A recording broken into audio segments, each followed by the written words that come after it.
राधे राधे, जय श्री कृष्ण। कैसे हो आप सभी लोग? आशा करती हूँ आप सभी अच्छे होंगे, स्वस्थ होंगे, बढ़िया होंगे। आज का जो विषय है ना, वो विषय आप सुनकर खुश हो जाओगे और मैं 100% श्योर हूँ कि बचपन से आप लोग अपने बूढ़े बुजुर्गों के पैर छूते आ रहे हैं। हमारे जो बुजुर्ग थे वो हमें सिखाते हैं कि बूढ़े बुजुर्गों का आशीर्वाद लेना चाहिए, लेकिन किसी ने हमें ये नहीं बताया कि पैर छूने का सही तरीका क्या है। आज मैं आपको बताऊंगी कि पैर के किस हिस्से को छुआ जाता है, आखिर हमारे पूरे पैर में से वो कौन सा एरिया होता है जिसमें सारी शक्तियां समाहित होती हैं। आज मैं आपको बड़ों का आशीर्वाद अगर आप ले रहे हो, बड़ों को चरण स्पर्श अगर आप कर रहे हो, बड़ों के पैर अगर आप छू रहे हो, तो मैं आज आपको उसका सही तरीका बताऊंगी।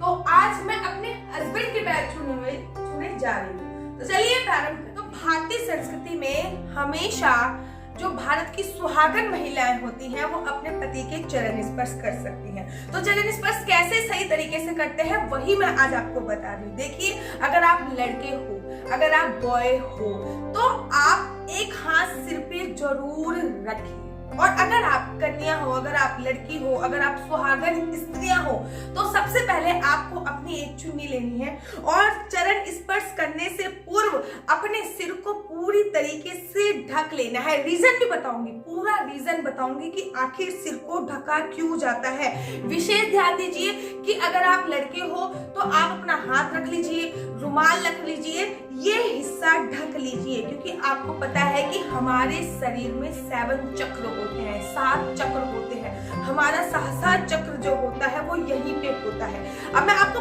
पूरी डिटेल में बताऊंगी आपको, लेकिन आपको अपना सिर ढकना बहुत आवश्यक होता है। तो ये मेरे हस्बैंड हैं, तो मैं आज इनके ही आपको सही तरीके से चरण स्पर्श कैसे करते हैं वही बताने जा रही हूँ अपने हस्बैंड के। आजकल लोग क्या करते हैं कि यहाँ पे चरण स्पर्श करने लगे, मैंने बहुत सारी वीडियो देखी, यहाँ पे चरण स्पर्श करें। अरे दिखावा मत करो, करना है तो प्रॉपर तरीके से करो ताकि आपको पूरा फल मिले। कहते हैं कि लोगों की दुआओं में, लोगों के आशीर्वाद में इतनी बड़ी ताकत होती है, जो ताकत किसी में नहीं होती वो आशीर्वाद। लोगों को देखा है यहाँ पे चरण स्पर्श कर देंगे, जो कि सरासर गलत है।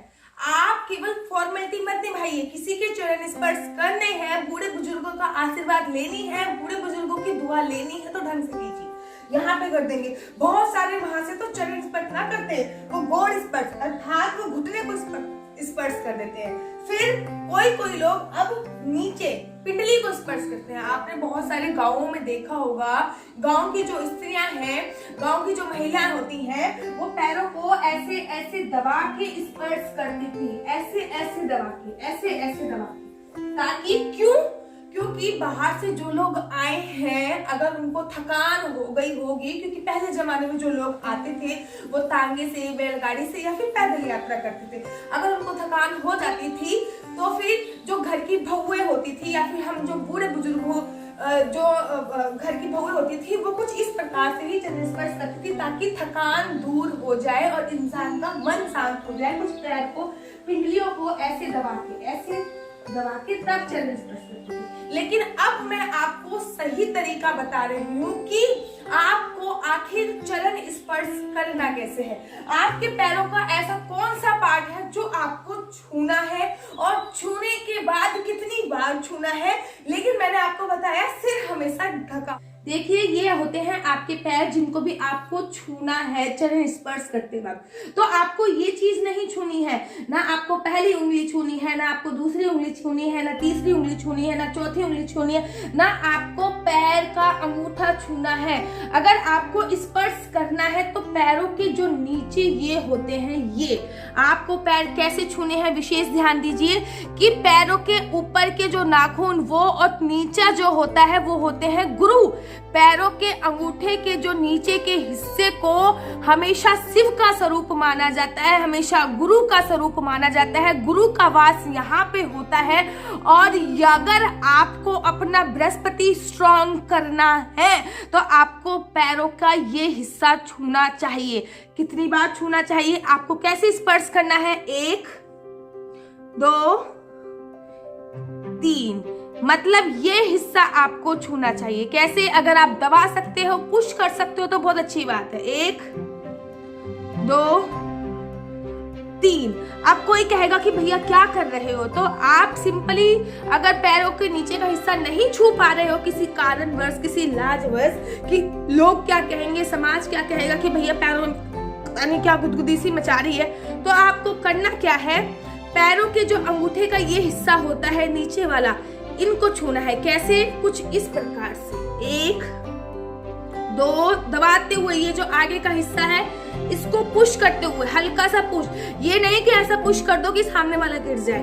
1 2 3। और अगर आप लेडीज हैं, ये मैंने उन लोगों के लिए बताया है जो जेंट्स हैं, अगर आप लेडीज हैं तो आपको करना क्या है, अपना हाथ ये लेना है, अपना पल्ला, और उससे आपको ये देखिए 1 2 3। कृपया कर ये फॉर्मेलिटी मत निभाइए, कृपया कर ये फॉर्मेलिटी मत निभानी है आपको। ये जो मैंने आपको तरीका बताया है चरण स्पर्श का, बकायदा चरण स्पर्श बड़ों का ऐसे ही करना चाहिए। ये नहीं कि आप उनका घुटना छू रहे हो या टखना छू रहे हो, आपको बकायदा अपना पैर का अंगूठा ही उनका छूना चाहिए, क्योंकि पैर के अंगूठे में गुरु का वास होता है। और अगर आपके ग्रहों में बड़ा होगा ना, सबसे बड़े ग्रह का नाम बताइए, कमेंट बॉक्स में लिख दीजिए सबसे बड़े ग्रह का नाम अगर आपको पता है। जी हाँ, सबसे बड़े ग्रह का नाम होता है बृहस्पति, और जो देवताओं के भी गुरु थे वो थे बृहस्पति। अगर हमारा गुरु स्ट्रांग होगा तो समझ लीजिए कि आपके वाले न्यारे हो जाएंगे। अगर आपको मेरी वीडियो अच्छी लगती है तो मेरा YouTube चैनल हरी बोल को लाइक शेयर सब्सक्राइब करना बिल्कुल मत भूलिए। तब तक के लिए मुझे दीजिए इजाजत। राधे राधे, जय श्री कृष्ण।